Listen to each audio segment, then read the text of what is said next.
30 থেকে 40 লক্ষ উলামায়ে কেরাম আমাদের দিকে তাকিয়ে রয়েছে, কারণ তাদের কণ্ঠ, তাদের সে আওয়াজগুলো আমরা যেন জাতীয় সংসদ থেকে দিতে পারি। তার মধ্যে অন্যতম একটি হলো মা কানা মুহাম্মাদুন আবা আহাদিম মির রিজালিকুম ওয়ালাকির রাসূলুল্লাহি ওয়া খাতামান নাবিয়্যিন ওয়া কানা আল্লাহু বিকুল্লি শাইইন আলিমা। আপনি জানেন নবীর পরে আল্লাহর নবী হচ্ছে আমার ঈমানের অংশ, আমার ঈমানের পার্ট। তিনাকে ভালোবাসা, তিনার উপর ঈমান, এটা আমার ঈমানের অংশ। তিনি আমার শেষ নবী, যেটা কোরআন ঘোষণা দিয়েছে। নবীও বলেছে আনা খাতামুন নাবিয়্যিন আলা নাবিয়্যা বাদি, আমি শেষ নবী, আমার পরে কোনো নবী আসবে না।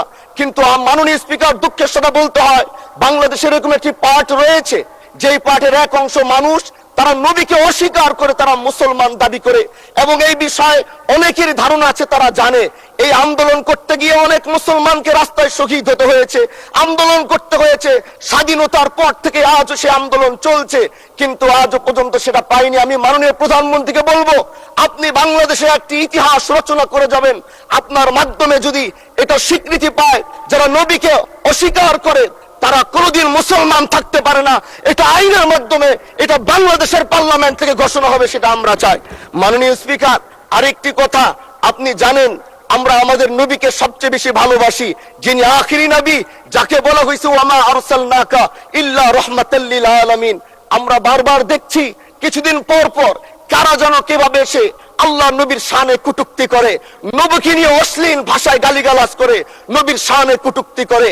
এই আন্দোলন, এই সংগ্রাম করতে গিয়ে আপনিও মাননীয় স্পিকার দেখেছেন, রাস্তাঘাটে আন্দোলন করতে গিয়ে কত মানুষ মৃত্যুবরণ করেছে।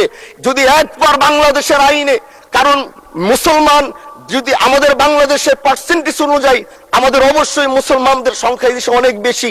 আমরা তো অন্য কিছু চাচ্ছি না। এই দেশের মানুষ নামাজ না পড়লেও যদি কেউ নবীকে কটূক্তি করে, তার কলিজা ছিঁড়ে যায়, সে রাজপথে নেমে যায়।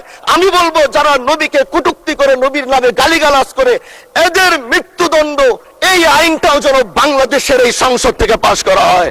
মাননীয় স্পিকার, এই কথাগুলো বলতে গিয়ে অনেক কথা হারিয়ে যাচ্ছে। এলাকায় বলেছিলাম যে আমরা ন্যায়ের পক্ষে কথা বলবো, ইনসাফের পক্ষে কথা বলবো। তখন অনেকে হাত ধরে বলেছিল, হামজালা ভাই, জাতীয় সংসদে যখন যাবেন একটু বললেন হাদি হত্যার বিচারটা যেন হয়। ন্যায়ের পক্ষে কথা বলেছিল, ইনসাফের আওয়াজ দিয়েছিল। আমাদের মতোই যুবক মাননীয় স্পিকার, তিনি এই যে স্বপ্ন বলেছিল এক সুন্দর বাংলাদেশ করবার, রাস্তার ভিতরে সেই স্বপ্ন থামিয়ে দেওয়া হয়েছে। এই বিচার যদি না হয়, তাহলে আমাদের মতো হামজালাদের নিরাপত্তাও রাস্তায় কেউ দিতে পারবে না মাননীয় স্পিকার। এজন্য আপনার মাধ্যমে আমি বলতে চাই, হাদি হত্যার বিচার যেন সুনিশ্চিত করা হয় মাননীয় স্বরাষ্ট্রমন্ত্রীর মাধ্যমে।